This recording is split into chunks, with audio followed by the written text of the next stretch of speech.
Hi, welcome to the bathtub, where when you hear this music,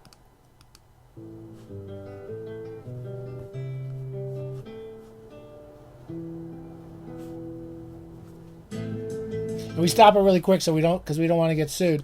You know it's a classical gas episode. I'm gonna close this window here. I keep hearing traffic. Um, Classical gas is one of our theme shows where we talk about classical literature and whether we should like it or not, whether we should read it in the bathtub or not. Most of the time, I think classical literature should be read in the bathtub. Most of it's really great, but there's a lot of crap out there. And so we're going to just try to see what do we like. What do we like in the bathtub? We've been doing a kind of Tolstoy or Dostoevsky thing. It's going to be very confusing because I don't have my whiteboard because I'm too lazy to carry it up from the garage. It's too big to get up the stairs. But basically, imagine the whiteboard's here, and it says classical gas, Tolstoy or Dostoevsky. I got the idea, the premise of this from reading this book 40 years ago or something, 50 years ago, called Tolstoy or Dostoevsky by George Steiner. George Steiner is one of the kind of, he's like a literary critic who actually wrote like a human being. You don't run into these people very often. My Manhattan, this is my Manhattan. You see Dodo in the background swinging around on her toy. It's much more interesting than me. If you watch her, she loves to swing on that swing at the door. This book it's written by a human being about writers who he likes reading. It's really hard. You just don't see these people. You never meet them in universities anymore.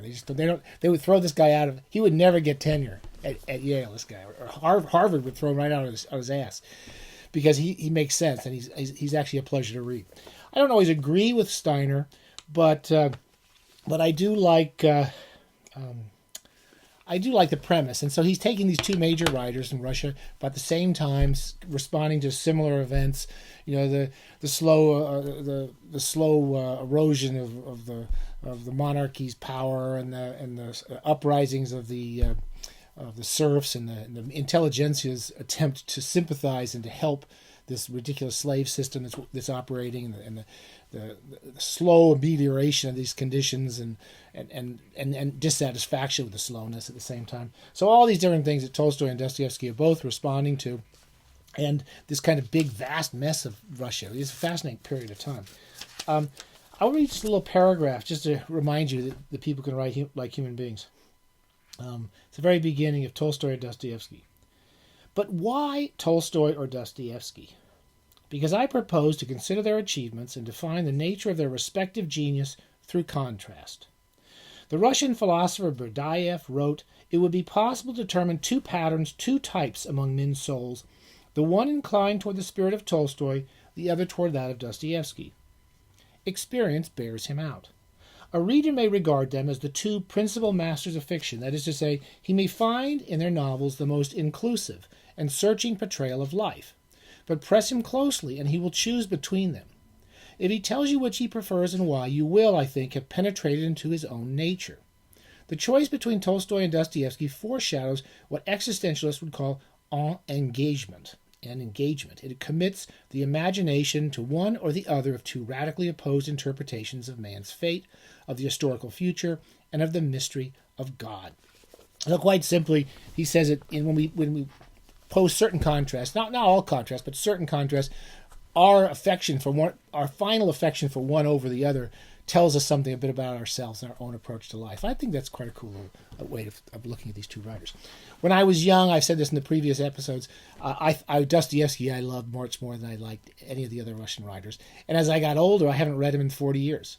I much more preferred Chekhov and I much more preferred Tolstoy.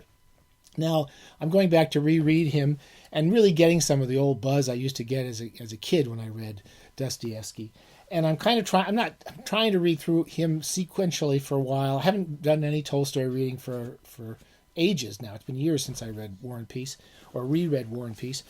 But I'm reading through this collected short works. We talked a bit about we talked about House of the Dead a while back. We talked about Notes from Underground. And this past few weeks, I'm kind of far behind. A few weeks ago, I read a long story of his called A Disgraceful Affair. And then I, not too long ago, finished The Gambler, a short novel he wrote, I think after he finished Crime and Punishment.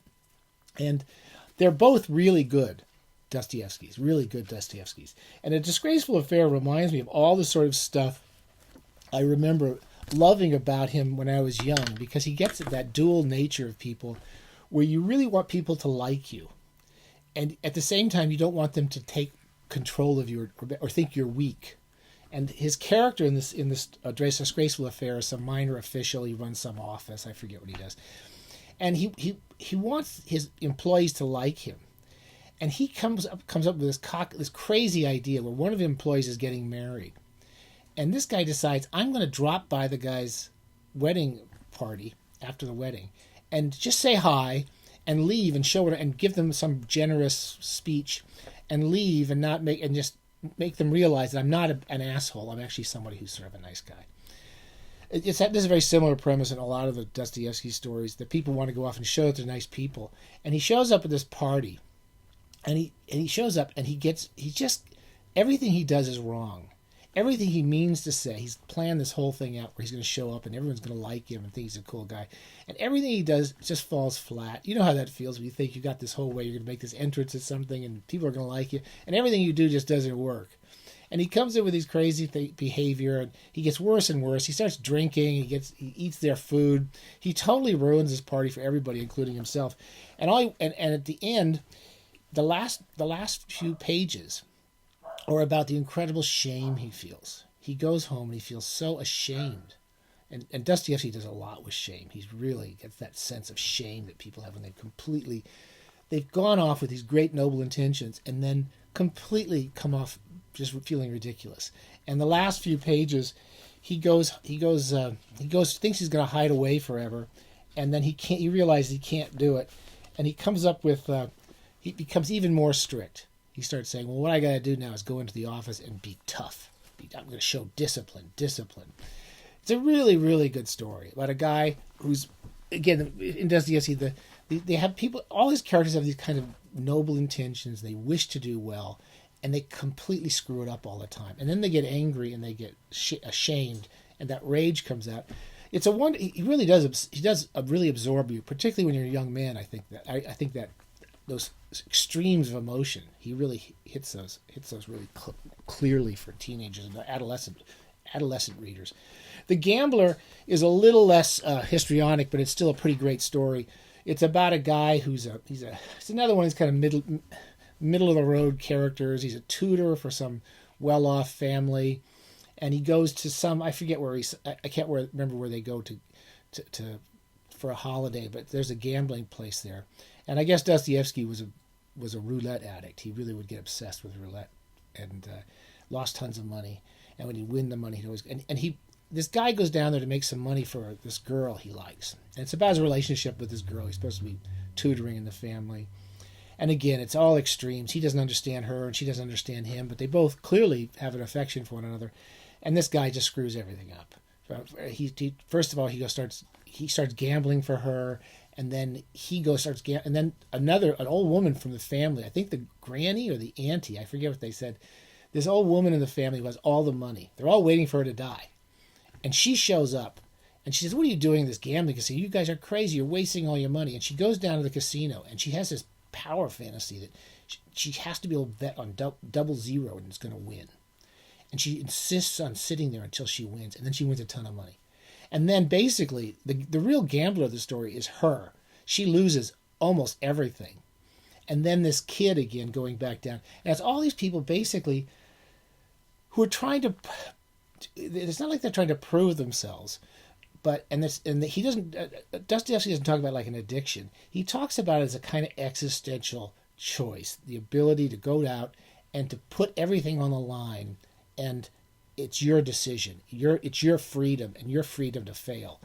It's a really powerful story. It's a really powerful story about gambling, and what happens to this kid when he goes off with this woman at the end is it's just a lovely, lovely, powerful story.